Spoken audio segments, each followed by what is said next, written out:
Ini warna kehidupan, ini rasa kehidupan yang kita lalui di sepanjang 365 hari. Dan kalau hari ini saya minta Bapak Ibu tulis, pasti ada banyak hal yang Bapak Ibu akan tulis. Kita meyakini bahwa semua yang telah kita jalani, semua yang kita telah lalui sampai dengan hari ini, itu bukan karena kekuatan kemampuan kita, Bapak Ibu Saudara. Jadi kalau ada yang di tanggal 31 ini masuk dan toko darah bilang, oh saya ini sudah, saya boleh masuk di tanggal 31, Bapak Ibu saya mau bilang bahwa dia coba-coba tepuk dada dan tertentu. Karena kalau hari ini kita bisa memasuki tahun tanggal 31 Desember 2021 dalam perjalanan 365 hari, itu bukan karena kuat dan kemampuan kita, tapi Pemasmur bilang hanya karena kasih setia Tuhan. Saya selalu bilang hanya belas kasihnya Tuhan.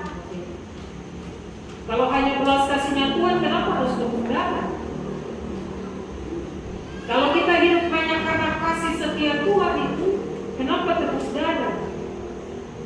Karena kasih setia Tuhan, maka Dia menopang, Dia menyertai, Dia menuntun perjalanan kehidupan kita sepanjang 365 hari di tahun 2021 sampai hari ini.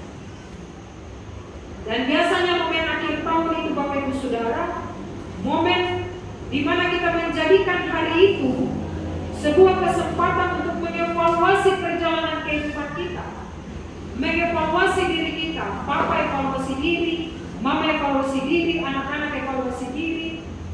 Sebagai orang-orang yang bekerja, kita mengevaluasi pekerjaan kita di tahun 2021.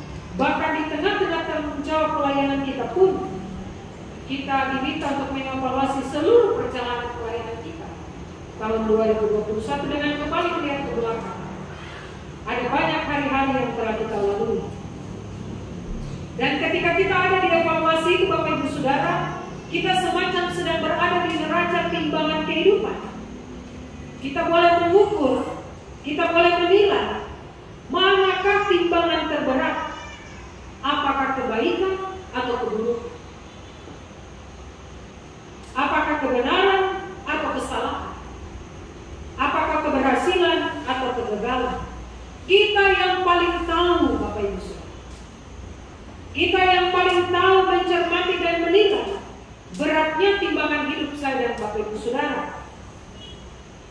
Dari hasil mengevaluasi timbangan kehidupan, maka saat itu kita menjadikannya momen untuk membangun tekad, membangun komitmen, menata kehidupan yang baru di tahun 2022. Ada orang bilang kok tidak tahu tahun 2022 seperti apa. Tapi saya selalu katakan bahwa ketika kita dipercayakan Tuhan memasuki tahun baru, itu tahun anugerah. Kalau tahun anugerah berarti ada tuntunan, ada penyertaan Tuhan. Mungkin kita tidak tahu situasi di depan seperti apa. Kita keluar hari ini, mungkin kita tidak tahu kita bisa mengakhiri tahun 2021 atau tidak. Tapi ketika kita ada di tahun 2021, di hari ini, mengakhiri, kita harus punya iman yang sungguh bahwa Tuhan Allah sedang tunggu kita di tahun 2022. Jika demikian, kita menjadi orang-orang yang bijak dalam menyikapi, dalam mengantisipasi perjalanan hidup di tahun yang baru. Kalau tahun ini kita sudah bisa membuat neraca timbangan kehidupan kita, maka kita juga akan kemudian hati-hati. Kalau tahun 2021 ada banyak salah yang kita buat, tahun 2022 semoga tidak boleh ada lagi.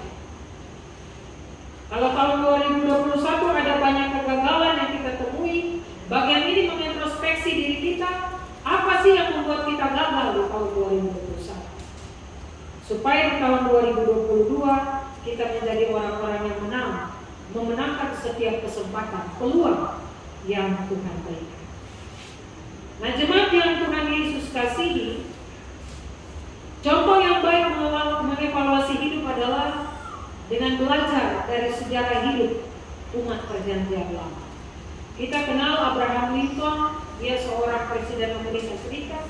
Dia pernah berkata begini, orang tidak dapat meninggalkan sejarah, Dan Presiden Soekarno pun bicara bahwa jangan sekali-kali meninggalkan sejarah. Sebab sejarah itu boleh ada sampai hari ini. Setiap orang Bapak Ibu Saudara adalah produk dari masyarakat. Dan masyarakat adalah produk masa lampau, yaitu produk sejarah itu. Dengan mempelajari sejarah, kita akan mampu menghindari berbagai kesalahan dan kekurangan masyarakat lampau untuk kemudian memperbaiki kehidupan kita di masa yang akan datang. Bangsa Israel gagal jemaat yang Tuhan Yesus kasih. Pembacaan firman Tuhan kita menceritakan itu. Mereka gagal untuk belajar dari masa lalu. Mereka gagal belajar dari sejarah kehidupan nenek moyang mereka. Berulang kali mereka mengalami kasih setia Tuhan. Mereka mengalami pemeliharaan Tuhan, penyertaan dan tuntunan tangan pengasihan Tuhan yang tidak pernah berkesudahan. Sayangnya, umat tidak merespon itu dengan baik. Umat tidak merespon kasih setia Tuhan itu dengan baik, dengan hidup sesuai dengan kehendak Tuhan. Mereka tidak mengerti perbuatan-perbuatan ajaib Tuhan. Mereka tidak ingat betapa besar kasih dan setia Tuhan dalam perjalanan kehidupan mereka. Itulah sebab bangsa Israel berulang-ulang kali memberontak, berulang-ulang kali gagal menjadi bangsa yang setia. Bacaan kita Mazmur 106, Bapak Ibu Saudara, ini diawali dengan ajakan pemazmur untuk bersyukur kepada Tuhan. Kenapa bersyukur kepada Tuhan? Sebab Dia baik, bahwasannya kasih setia untuk selama-lamanya. Kebaikan Tuhan tidak berhenti di sini. Kebaikan Tuhan tidak berhenti di tanggal 1 Januari 2021. Tapi kebaikan Tuhan itu berlaku selama-lamanya. Penegasan yang ini menegaskan kepada kita bahwa kasih setia Tuhan itu tidak dibatasi oleh ruang dan waktu. Kasih setia Tuhan itu berlaku dalam segala situasi, dalam segala macam kehidupan.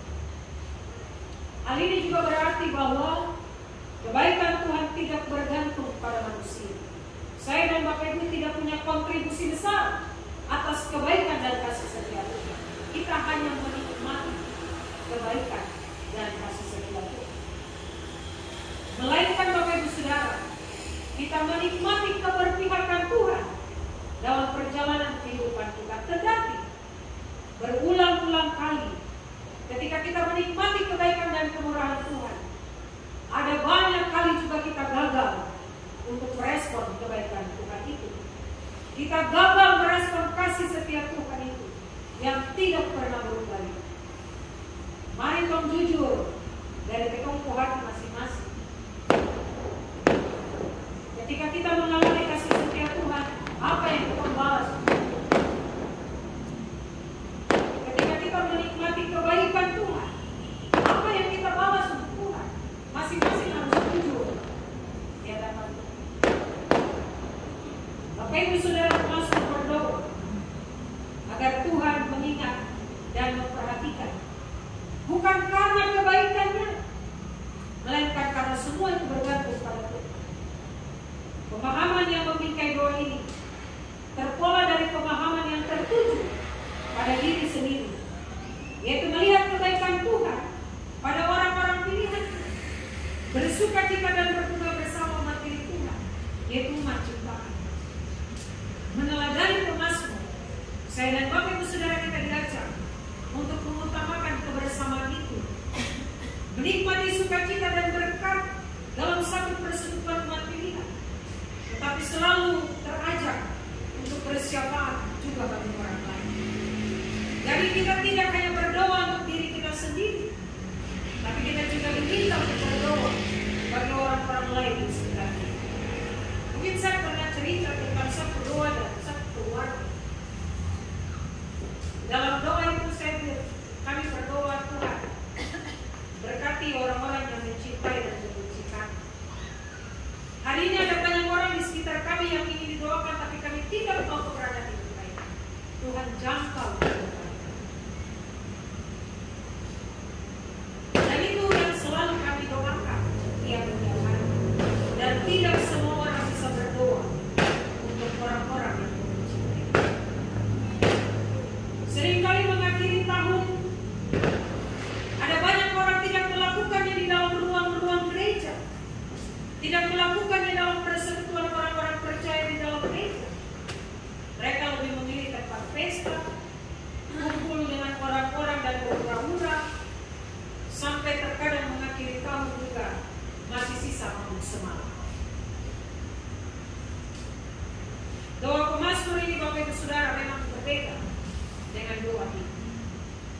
Kita ingin berkat Tuhan hanya untuk keluarga, kelompok, bahkan diri kita sendiri.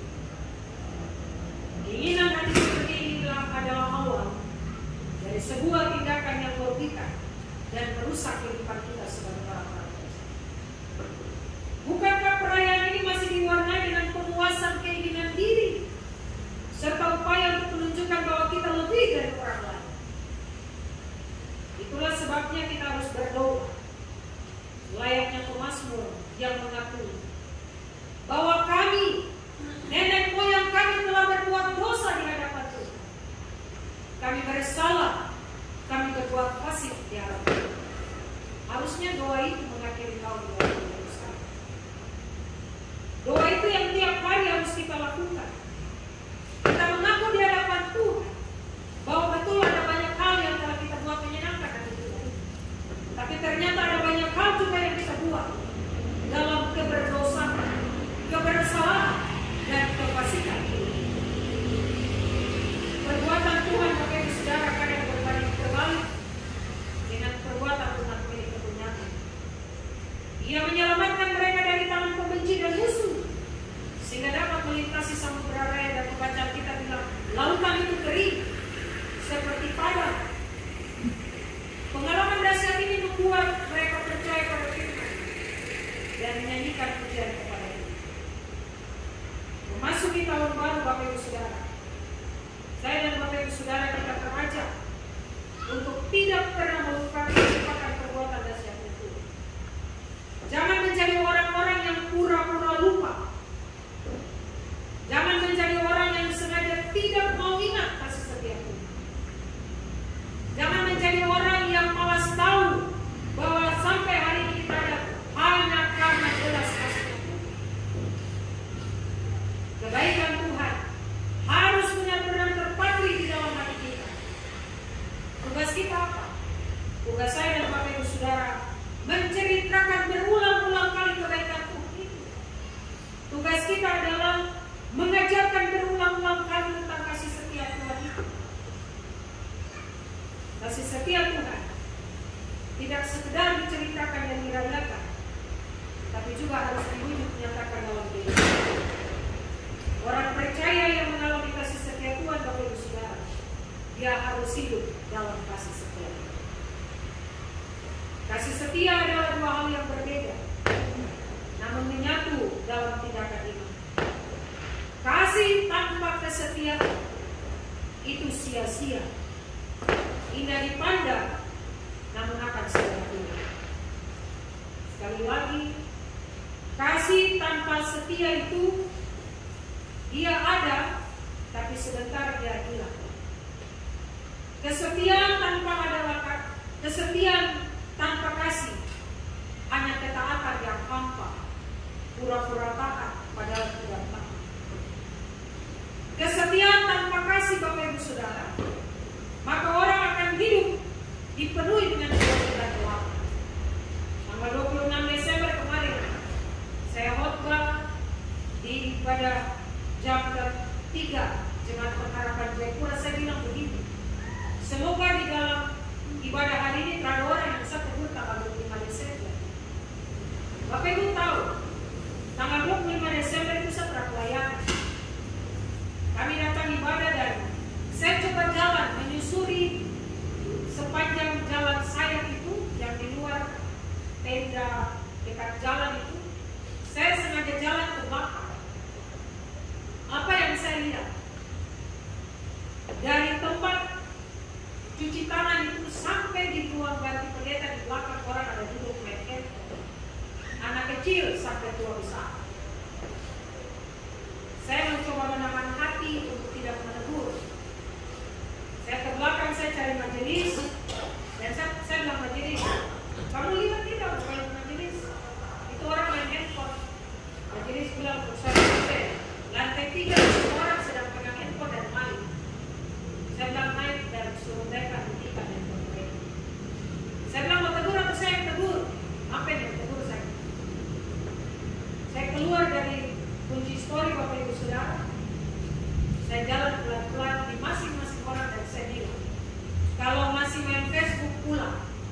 pecah, rusak kasih tahu masalah. Itu ternyata betul.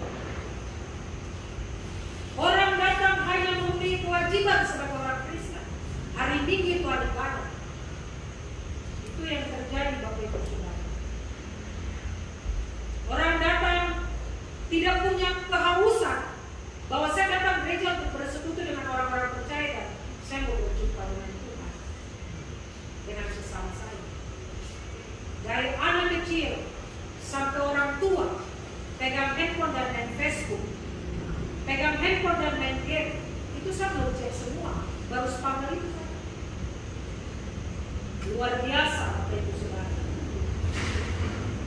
Hanya memenuhi kewajiban belakang supaya orang tahu hari Minggu ada datang gereja. Apakah itu bentuk kasih setia kita kepada Tuhan? Tidak, itu kasih kurang-kurang. Saya harap di Gajah Putih tidak seperti itu. Kalau memang Bapak Ibu Saudara punya keinginan datang untuk beribadah di sini, itu berarti keinginan Bapak Ibu untuk mau bersekutu dengan orang-orang percaya dan mau bergaul dengan Tuhan. Jadi ibadah tidak hanya rutinitas, tidak hanya menjadi kewajiban. Karena kadang pulang kemudian tanya, tadi pendeta oh Bapak, saya lupa karena main handphone. Bapak Ibu saya harus bicara ini karena ini menjadi evaluasi saya setiap minggu kalau saya pergi ibadah. Berapa kali saya tegur dari atas mimbar? Berapa kali saya bilang kalau mau masuk keluar pintu gereja ini hanya alasan keluar makan pinang, bisa rokok, tidak boleh khotbah, karena khotbah mungkin lama, keluar makan permen, pulang. Jangan masuk ke gereja. Supaya bisa duduk, makan pinang, bisa rokok dan lain-lain. Tanpa ada keluar. Dan ini menjadi evaluasi kita tahun 2021. Apa sih bentuk kasih setia kita kepada Tuhan? Apakah kita benar-benar menunjukkan kasih setia kita dengan hidup taat dan setia pada Tuhan? Ataukah hanya kewajiban saja kita untuk datang beribadah di gereja? Mewujudkan kasih setia Tuhan, Bapak Ibu Saudara, kita harus menyatakan dengan sikap dan tingkah laku kita yang menyenangkan hati. Ini tahun akan berganti, tapi kasih setia Tuhan itu Bapak Ibu, dia berlaku sepanjang kehidupan. Dia tidak pernah berhenti.